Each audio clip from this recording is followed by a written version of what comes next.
Welcome to the Kumar Dev education. Himalaya का पथिक। जयशंकर प्रसाद। गिरिपथ में हिम वर्षा हो रही है, इस समय तुम कैसे यहाँ पहुँचे? किस प्रबल आकर्षण से तुम खींचाए? खिड़की खोलकर एक व्यक्ति ने पूछा। अमल धवल चंद्रिका तुषार से घनीभूत हो रही थी। जहां तक दृष्टि जाती है, गगनचुंबी शैल शिखर, जिन पर बर्फ का मोटा लिहाफ पड़ा था, ठिठुर कर सो रहे थे। ऐसे ही समय पथिकू सकुटीर के द्वार पर खड़ा था। वह बोला, पहले भीतर आने दो, प्राण बचें।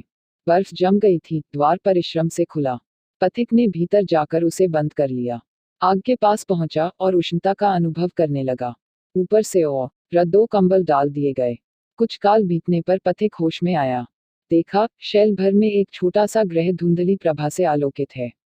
एक वृद्ध है और उसकी कन्या। बालिका युवती हो चली है। वृद्ध बोला, कुछ भोजन करोगे? पथिक, हाँ, भूख तो लगी है। वृद्ध ने बालिका की ओर देखकर कहा, किन्नरी, कुछ ले आओ। किन्नरी उठी और कुछ खाने को ले आई। पथिक दच्चित होकर उसे खाने लगा। किन्नरी चुपचाप आग के पास बैठी देख रही थी। युवक। पथिक को देखने में उसे कुछ संकोच न था। पथिक भोजन कर लेने के बाद घूमा और देखा। किन्नरी सचमुच हिमालय की किन्नरी है। ऊनी लंबा कुर्ता पहने हैं, खुले हुए बाल एक कपड़े से कसे हैं, जो सिर के चारों ओर टोप के समान बंधा है। कानों में दो बड़े बड़े फिरोजे लटकते हैं। सौंदर्य है, जैसे हिमानीमंडित उपत्यका में वसंत की फूली हुई वल्लरी पर मध्याह्न का आतप अपनी सुखद कांति बरसा रहा हो। हृदय को चिकना कर देने वाला खा यौवन प्रत्येक अंग में लालिमा की लहरी उत्पन्न कर रहा है। पथिक देखकर भी अनिच्छा से सिर झुकाकर सोचने लगा। वृद्ध ने पूछा, कहो, तुम्हारा आगमन कैसे हुआ? पथिक, निरुद्देश्य घूम रहा हूँ, कभी राजमार्ग, कभी खड़द, कभी सिंधु तट और कभी गिरिपथ देखता फिरता हूँ। आंखों की तृष्णा मुझे बुझती नहीं दिखाई देती। यह सब क्यों देखना चाहता हूँ, कह नहीं सकता। तब भी भ्रमण कर रहे हो? पथिक, हाँ, अब की इच्छा है हिमालय में ही विचरण करूं। इसी के सामने दूर तक चला जाऊं। वृद्ध, तुम्हारे पिता माता हैं? पथिक, नहीं। किन्नरी, तभी तुम घूमते हो। मुझे तो पिताजी थोड़ी दूर भी नहीं जाने देते। वह हंसने लगी। वृद्ध। धने उसकी पीठ पर हाथ रखकर कहा, बड़ी पगली है। किन्नरी खिलखिला उठी। पथिक, अपरिचित देशों में एक रात रमना और फिर चल देना। मन के समान चंचल हो रहा हूँ, जैसे पैरों के नीचे चिनगारी हो।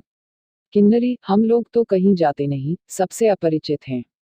कोई नहीं जानता, न कोई यहाँ आता है।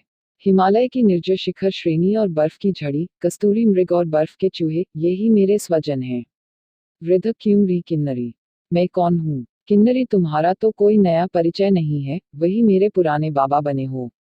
वृद्ध सोचने लगा। पथिक हंसने लगा। किन्नरी अप्रतिभ हो गई। वृद्ध गंभीर होकर कंबल उड़ने लगा। पथिक को उस कुटी में रहते कई दिन हो गए। न जाने किस बंधन ने उसे यात्रा से वंचित कर दिया है। पर्यटक युवक आलसी बनकर चुपचाप खुली धूप में, बहुधा देवदारू की लंबी छाया में बैठा हिमालय खंड की निर्जन कमनीयता की ओर एकटक देखा का रता है। जब कभी अचानक आकर किन्नरी उसका कंधा पकड़कर हिला देती है, तो उसके तुषारतुल्य हृदय में बिजली सी दौड़ जाती है। किन्नरी हंसने लगती है, जैसे बर्फ गल जाने पर लता के फूल निखर आते हैं। एक दिन पथिक ने कहा, कल मैं जाऊंगा। किन्नरी ने पूछा, किधर? पथिक ने हिमगिरी की चोटी दिखलाते हुए कहा, उधर, जहां कोई न गया हो। किन्नरी ने पूछा, वहां जाकर क्या करोगे? देखकर लौट आऊंगा। अभी से क्यों नहीं जाना रोकते, जब लौट ही आना है। देखकर आऊंगा, तुम लोगों से मिलते हुए देश को लौट जाऊंगा। वहां जाकर यहाँ का सब समाचार सुनाऊंगा। वहां क्या तुम्हारा कोई परिचित है? यहाँ पर कौन था? चले जाने में तुमको कुछ कष्ट नहीं होगा? कुछ नहीं, हाँ, एक बार जिनका स्मरण होगा, उनके लिए जी कचोटेगा। परंतु ऐसे कितने ही हैं? कितने होंगे? बहुत से, जिनके यहाँ 2 घड़ी से लेकर 2-4 दिन तक आश्रय ले चुका हूँ। उन दयालुओं की कृतज्ञता से विमुख नहीं होता। मेरी इच्छा होती है कि उस शिखर तक मैं भी तुम्हारे साथ चलकर देखूं। बाबा से पूछ लूं। नाना, ऐसा मत करना। पथिक ने देखा, बर्फ की चट्टान पर श्याम लदूरवा उगने लगी है। मतवाले हाथी के पैर में फूली हुई लता लिपटकर सांकल बनना चाहती है। वह उठकर फूल बिनने लगा।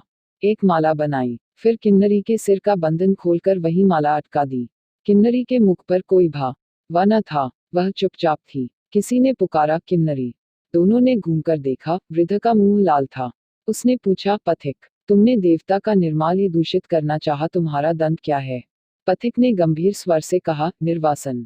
और भी कुछ? इससे विशेष तुम्हें अधिकार नहीं, क्योंकि तुम देवता नहीं, जो पाप की वास्तविकता समझ लो। हूँ, और मैंने देवता के निर्माल्य को और भी पवित्र बनाया है। उसे प्रेम के गंधजल से सुरभित कर दिया है। उसे तुम देवता को अर्पण कर सकते हो। इतना कहकर पथिक उठा और गिरिपथ से जाने लगा। वृद्ध ने पुकार कर कहा, तुम कहाँ जाओगे? वह सामने भयानक शिखर है। पथिक ने लौटकर खड्ग में उतर ना चाहा। किन्नरी पुकारती हुई दौड़ी, हाँ हाँ, मत उतरना, नहीं तो प्राण न बचेंगे। पथिक एक क्षण के लिए रुक गया। किन्नरी ने वृद्ध से घूमकर पूछा, बाबा, क्या यह देवता नहीं है? वृद्ध कुछ कह न सका। किन्नरी और आगे बढ़ी। उसी क्षण एक लाल धुंधली आंधी के सदृश बादल दिखलाई पड़ा। किन्नरी और पथिक गिरिपथ से चढ़ रहे थे। वे अब दो श्याम बिंदु की तरह वृद्ध की आंखों में दिखाई देते थे। वह रक्तमलिन मेघ समीप आ रहा था। वृद्ध कुटीर की ओर पुकारता हुआ चला, दोनों लौट आओ, खूनी बर्फ आ रही है। परंतु जब पुकारना था तब वह चुप रहा। अब वे सुन नहीं सकते थे। दूसरे ही क्षण खूनी बर्फ वृद्ध और दोनों के बीच में थी।